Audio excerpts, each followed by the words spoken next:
국민의힘 장동혁 대표는 정부의 부동산 정책을 비판하기에 앞서 본인과 부인의 부동산 투기 의혹에 대해 해명하기 바랍니다. 장 대표의 부인은 서산시 화곡리 일대에 약 214평의 창고 용지를 보유하고 있습니다. 하지만 등기부 등본과 신탁원부의 소유지인 부인의 이름이 없습니다. 감춰져 있습니다. 지목도 임야에서 창고 용지로 변경됐습니다. 현재 호가 기준 땅값도 많이 올랐습니다. 더욱이 이 땅 2km 떨어진 곳에 서산 대산 당진 고속도로 종점이 건설될 예정입니다. 제2의 양평 고속도로라 하지 않을 수 없습니다. 2022년 하반기 장 대표 본인은 예산소위위원으로서 관련 예산을 영원에서 80억 원 순증액시켜 예산안을 통과한 전력도 있습니다. 사실이라면 명백한 이해충돌입니다. 국민의힘 장동혁 대표 부부의 부동산 투기와 이해충돌 의혹이 29일 국토위 종합국감에서 제기됐습니다. 장동혁 대표 부부는 부동산 투기의 종합백화점입니다. 지목 변경, 분할, 명의 숨기기, 개발업자와 지역금융사 개입, 국책사업 활용, 사전정보 입수 의혹까지 부동산 투기의 전형적 수법이 총망라되어 있습니다. 이러면서 부동산 안정을 위한 정부 정책을 비판할 자격이 있습니까? 이러면서 보유한 집 6채가 실거주용이라고 국민을 호도할 수 있습니까? 그러면서 집을 바꾸자고 적반하장할 수 있습니까? 재산신고 내역에 따르면 장동혁 대표 부인은 현재 충남 서산시 대산읍 화곡리 1-47번지 약 214평을 보유하고 있습니다. 2016년 10월 지역개발업체는 해당 필지 포함 애초 임하였던 2,840평 땅을 17억 원에 매입했습니다. 인근 중개사에 확인한 결과 이 지역 평당 호가가 최대 400만 원에 이른다고 합니다. 이를 기준으로 계산하면 113억 원 상당으로 불과 10년 만에 10배 이상 폭등한 셈입니다. 참으로 좋은 부동산 수익 모델이 아닐 수 없습니다. 심지어 이 땅은 장동혁 대표 부인이 직접 소유하지 않고 신탁을 들었습니다.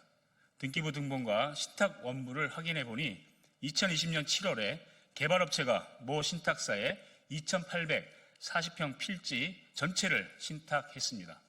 당시 감정가에 해당하는 신탁 원본 가액은 56억 8천만 원이었고 지역농업이 제1순위 우선 수익자로 들어가 있으며 해당 수익권 증서 발생 금액은 30억 원이었습니다. 즉 지역농업에 막대한 자금이 이 땅에 투입된 것입니다. 장동혁 대표 부인은 신탁으로 본인의 이름을 숨겼습니다. 왜 당당하게 자기 이름으로 땅을 소유하지 않았는지, 지역농협은 왜 이 땅에 30억 원을 투입했는지, 지역개발업체와 어떤 이해관계가 있는지 의심스럽습니다. 장동혁 대표는 총선 출마를 위해 2020년 1월 부장판사에서 퇴직했습니다.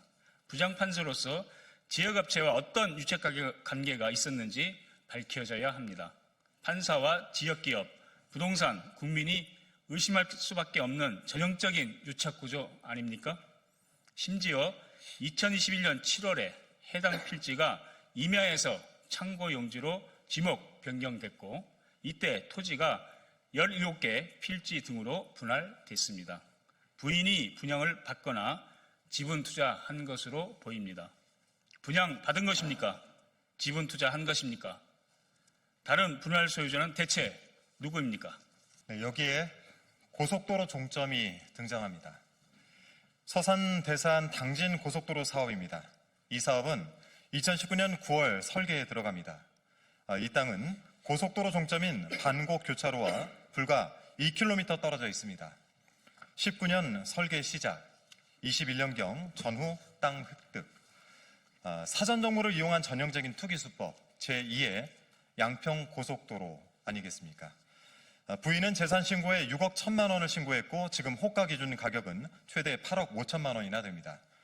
신탁대 기준으로 부인은 4억 내외를 투자하는 것으로 추정이 되는데 부동산 투자로 2배 넘게 수익을 올린 셈입니다. 더 심각한 건 국회의원으로서의 이해충돌 의혹입니다.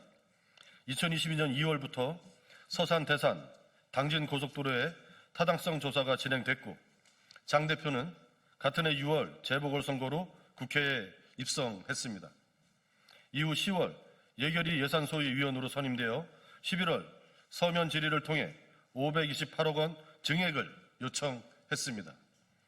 결국 정부안 영원에서 국회 수정안 80억 원으로 통과됐고 2023년 11월부터 착공이 이루어졌습니다. 고속도로 노선이 본인, 배우자 소유 토지 인근을 통과하는 시점에 예산 소위에서 예산 증액을 주도한 정황이 존재하는 것입니다. 심지어 대산 당진 고속도로 증액 추진 당시 국토부에서 해당 업무를 담당했던 인물은 현재 양평고속도로 종점 변경 특혜 의혹과 관련해 구속된 서기관으로 밝혀졌습니다. 해당 서기관은 당시 예결위 서면 질의에 대해 고속도로 건설 증액 반영을 적극 집행 추진하겠다고 답변했습니다. 대체 윤석열 정부에서는 어떤 일이 있었던 겁니까? 양평과 서산이 일란성 쌍둥이였던 겁니까? 어디까지 검은 손이 닿은 겁니까? 결백하다면 해당 필지 매매 또는 분양 계획서를 공개하기 바랍니다. 또한 왜 신탁 원부에 본인의 이름은 드러나지 않는데 해당 필지를 소유하고 있다고 재산 신고했는지 그 경위를 명명백백히 밝히기 바랍니다. 그게 아니라면 당당히 조사와 수사를 받기 바랍니다. 이에 민주당 국토위원 전원은 공수처와 경찰, 국토부에 요구합니다. 일부 부동산 투기는 투명한 시장 질서를 해치는 사회적 문제입니다.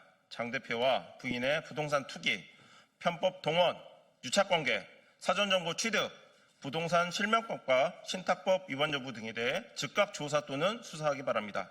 또한 국회는 윤리투기 제소와 징계 절차를 즉시 개시하여야 합니다. 국민의 세금으로 추진되는 고속도로 건설 사업이 특정 정치인의 사익과 재산 증식 수단으로 악용되었다면 이는 명백한 국민 기만이며 공직자 윤리의 근간을 무너뜨리는 중대한 범죄적 행위입니다. 이에 민주당 국토위원 일동은 국토위에서 집값 안정과 무주택, 서민 지원, 부동산 투기 예방 등을 위해 더 노력해 나가겠습니다. 감사합니다.